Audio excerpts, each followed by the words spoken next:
Rasman dengan Nikita Mirzani sendiri yang akhirnya terjadi sebuah pemukulan di kantor kepolisian sendiri. Abang sebagai praktisi hukum melihatnya seperti apa? Ya, ini kan perkaranya kalau kita bicara tempus waktu terjadinya itu kan saat saudara PH terlapor ya dari kasusnya Nikita Mirzani ya dengan anaknya dan ini korban anaknya LM ini melarikan diri ya dengan berita yang ada kan begitu, melarikan diri dari pemeriksaan unit dalam hal ini, lalu dia datang ke kantor PH terlapor.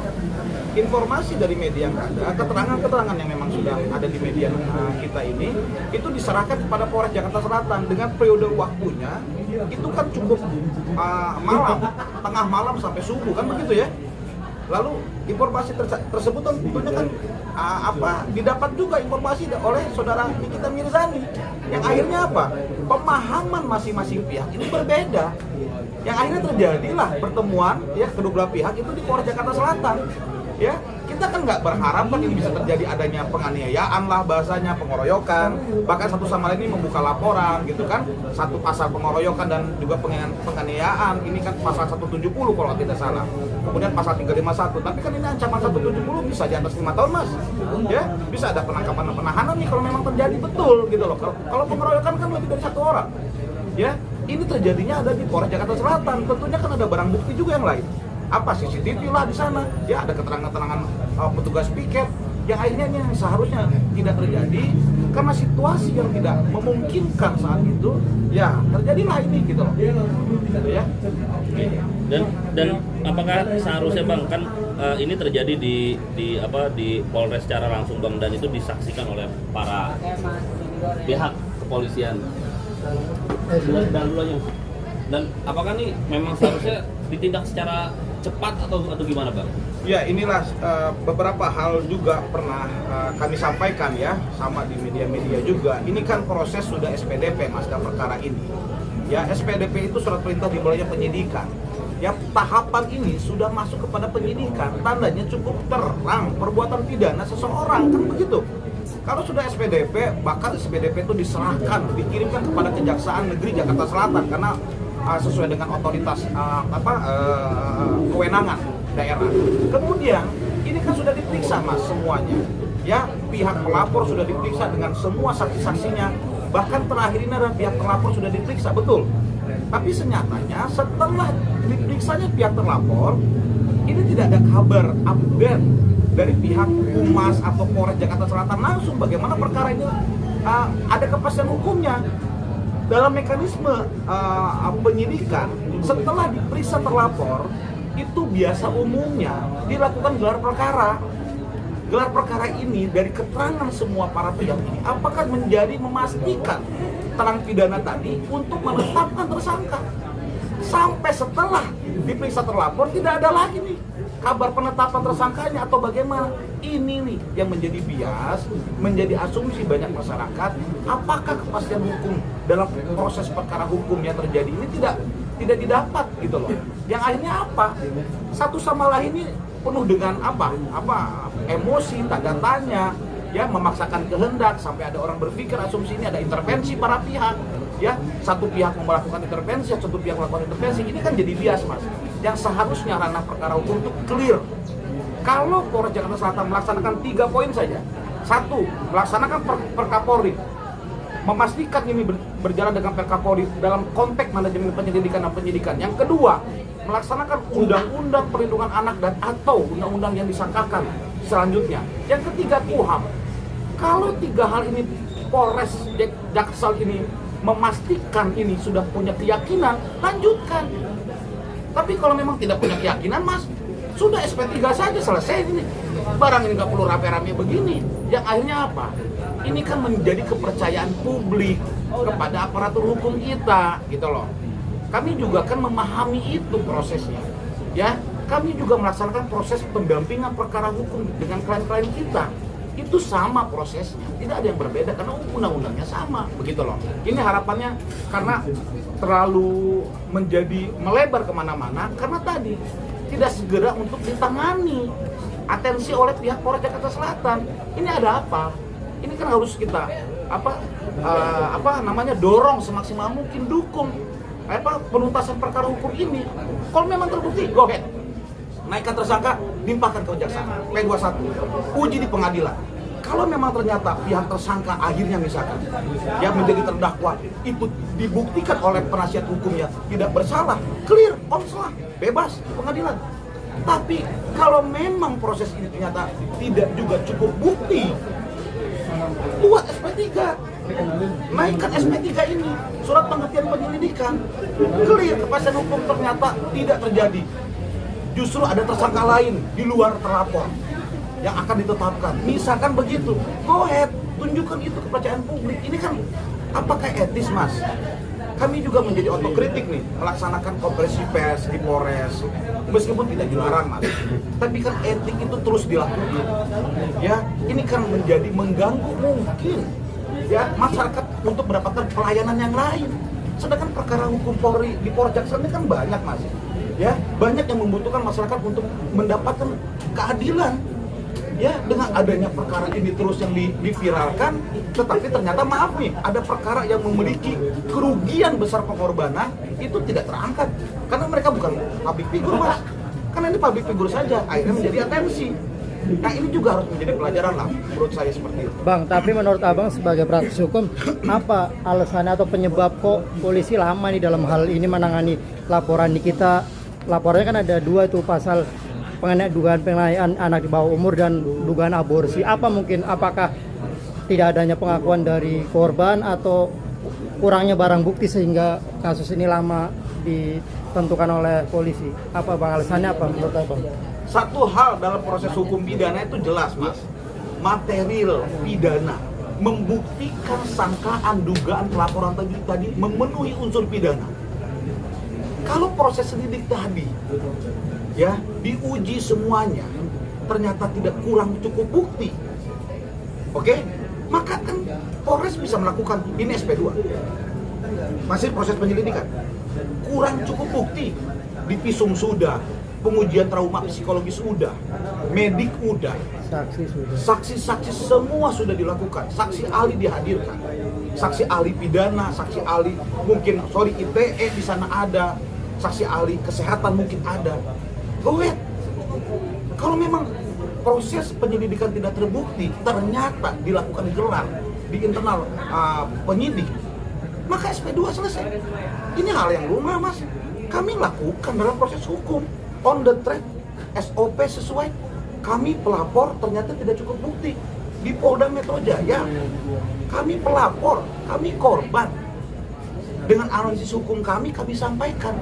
Ternyata ada hal-hal yang mereka uji gelar perkara penyidik itu tidak terbukti, Mas. Bang, ini kurang, Bang. Karena begini. Fair, Mas. Yang akhirnya sudah cukup. Kami menyampaikan kepada klien, Ibu, Bapak, ini tidak terbukti. Tidak cukup bukti, bukan tidak terbukti. Tidak cukup bukti dalam perkara pidana. Yang akhirnya terbit, Mas, SP2. Ini penyelidikan. Sekarang proses ini udah masuk SP3. SPDP. Sudah SPDP.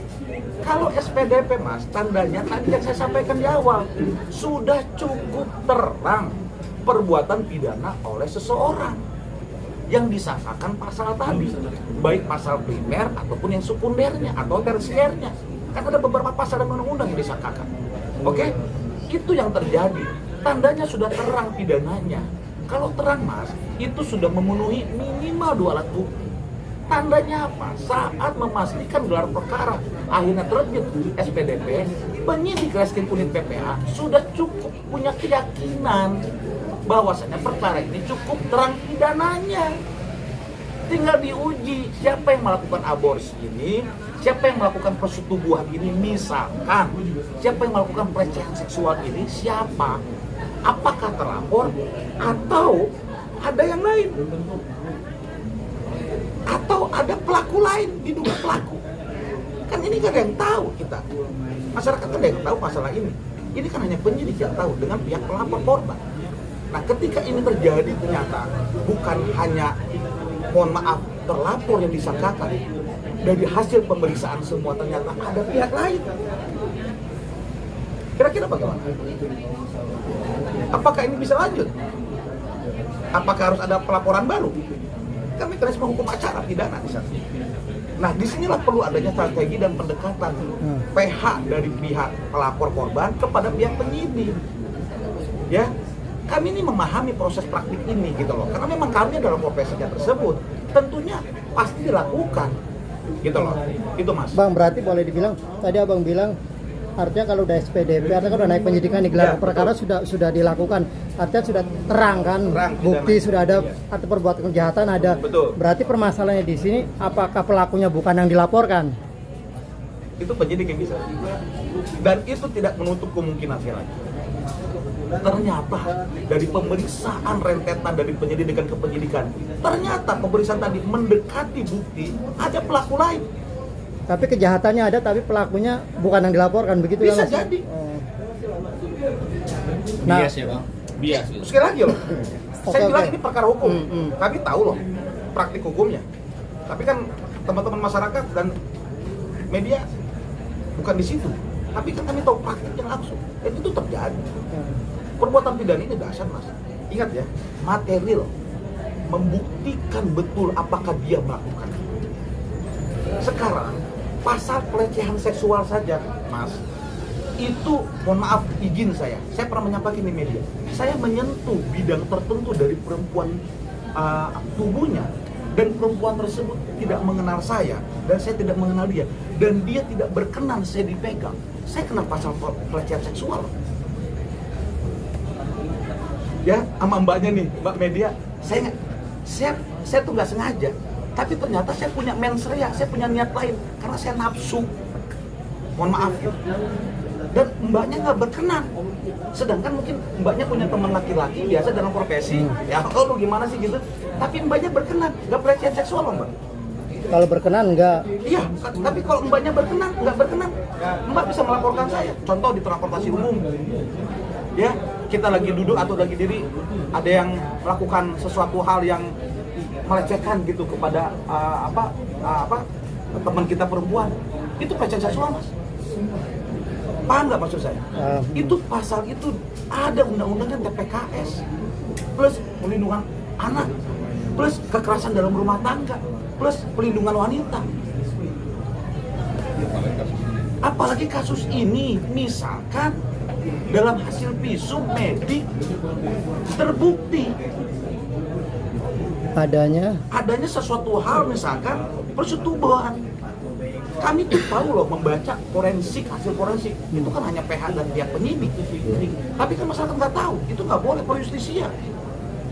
Itu punya negara, Mas, nggak boleh ditunjukkan di publis. Hasil medik visum itu tahu kami. Ada benda tumpul yang masuk, contoh kalimatnya, ya, atau trauma psikologis dari terjadi perbuatan itu. Bayangin loh, Indonesia ini concern dalam melindungi anak dan wanita, itu undang-undang buktinya. Dulu oke lah, 20 tahun yang lalu, 10 tahun yang lalu nggak ada Mas. Tapi undang-undang sekarang ini dari periode 2014 kemarin itu sampai sekarang 10 tahun ke depan ini, 10 tahun ini udah ada undang-undang yang sangat concern melindungi perempuan anak-anak wanita kita di Indonesia. Ini kan perbaikan sebenarnya. Bagaimana kita menjaga anak-anak dan wanita? Kenapa? Kok Bang nggak laki-laki Bang? Gimana sih? Ya kan, laki-laki itu dalam konvensi internasional yang disebut kaum lemah itu wanita dan anak. Bukan saya yang nyuruh, bukan saya yang bilang, atau bukan undang-undang yang asal-asalan, bukan. Ini konvensi internasional ditetapkan anak dan wanita adalah kaum terlemah. Makanya dalam hukum humaniter perang internasional dan perang itu tidak boleh membunuh anak dan perempuan.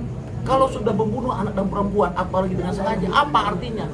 Ini yang terjadi, kejahatan perang yang terjadi mungkin, mohon maaf, di Palestina, di Israel ini terjadi dilakukan oleh Israel. Karena anak dan wanita dengan secara terang benderang di mata kita itu terjadi pembantaian perang. Sedangkan hukum humaniter itu menetapkan tidak boleh membunuh anak dan wanita. Maka itu diadopsi oleh semua hukum negara-negara masing-masing di dunia ini. Salah satunya adalah Indonesia. Jadi Indonesia ini memegang itu untuk melindungi anak-anak dan wanita. Ini sekarang penegakannya bagaimana? Kembali. Contoh, di perkara hukum yang mirip seperti saudara LM ini, anak kita LM ini, adik kita LM ini terjadi Mas di seluruh Indonesia. Silakan buka di berita. Di Bogor, baru hari ini, di Bogor itu ada anak kecil dilecehkan dengan, lebih oleh pelaku. Anak-anak kan kategorinya. Itu langsung tangkap, tahan, periksa. Kan begitu? Karena tidak ada publish, Mas. Tidak public figure, dia masyarakat biasa. Gitu loh. Kenapa sih ini? Apa nyari panggung semuanya di sini? Ya, para pihak yang tertentu ini nyari panggung, nggak boleh. Ini pengajaran bagi kita. Ini kalau terjadi bagi anak-anak kita bagaimana, Mas? Mas saya punya anak kan? Punya anak perempuan, punya anak laki-laki. Mbaknya kan punya anak perempuan laki-laki. Bagi yang sudah berkeluarga, nggak boleh kita nggak melindungi anak-anak kita. Mau seperti ini? Ya, inilah pentingnya kita mendukung proses perkara hukumnya, bukan yang lain-lainnya kalau menurut saya. Karena ini kan viral karena public figure. Sedangkan yang masyarakat kita per hari ini aja di Kota Bogor itu terjadi ada peristiwa yang sama, mirip maksud saya, Mas. Gitu loh. Tapi langsung gercep. Ya, karena melindungi tadi Pak, melindungi anak-anak dan wanita. Ini benar nggak? Kenapa bisa terbit SPDP? Kenapa terburu-buru kalau memang tidak cukup buktinya? Pemeriksaan ini belum lengkap misalkan. Tapi kan sekali lagi, pidana itu memang masih lagi dinamis dan material. Ternyata dalam proses pemeriksaan ternyata ada ditemukan bukti-bukti baru yang menguatkan adanya pelaku lain. Ya, berikan kepastian hukum kepada masyarakat dan pelapor. Kan haknya pelapor dapat SP2HP. Coba tanyakan sama PH-nya pelapor. Dapat SP2HP enggak? Kalau dapat, kasih tahu dong masyarakat apa materi isi dari SP2HP-nya. Dan itu adalah hak warga negara dalam pelaporan pidana di kepolisian. Oke, Bang, berarti ini prosesnya selangkah lagi tinggal menentukan status ya, Bang ya. Tersangka gitu kan. Betul. Nah, terus apa mungkin polisi masih mengejar apa ini artinya untuk agar bisa menjadi status ini terlapor, apa kurangnya apa ini mungkin, Bang? Abang melihatnya dari laporan dugaan aborsi sama asusila. Jadi gini, memang kan kemarin ada berita lagi kan gitu ya, yang ada di media juga oleh kalian semua. Itu ada media pengakuan saudara LM. Pengakuan anak kita LM yang katanya tidak melakukan itu, betul ya? Pertanyaan saya dan pertanyaan kita, apakah pengakuan LM kepada pihak terlapor satu etis? Atas satu. Kedua, apakah pengakuan LM tadi sesuai dengan BAP-nya dia? Gitu aja. Kalau ternyata pengakuan LM kepada pihak terlapor itu tidak sesuai dengan BAP-nya yang beberapa kali dimintai keterangan oleh penyidik unit PPA, siapa yang mau dipegang pengakuan tersebut? Siapa? Yang pertama, yang ketiga, harusnya pertama itu ya. Yang ketiganya, siapa yang pertama kali memberikan pernyataan LM memberikan pengakuan? Siapa? Yang seharusnya etisnya nggak boleh. BAP itu nggak boleh Anda dokumentasikan, Anda terima pun nggak boleh BAP. Apakah sama? Tanya dong. Sama siapa? Sama Reskrim Polres Jaksel, sama PH pelapor, sama saudara Diki dan Merizani. Kan begitu. Kalau memang benar, kalau ternyata nggak sesuai, Mas, kan bahaya ini, Mas. Ini kan BAP, berita acara pemeriksaan. Dan berita acara pemeriksaan itu adalah runtutan sistem resume perkara kalau nanti lanjut perkara di pengadilan. Saya lebih hati-hati mengenai hal ini. Seharusnya pihak yang terkait itu hati-hati membahas hal ini. Ternyata kan ini ada di media statement itu. Gitu.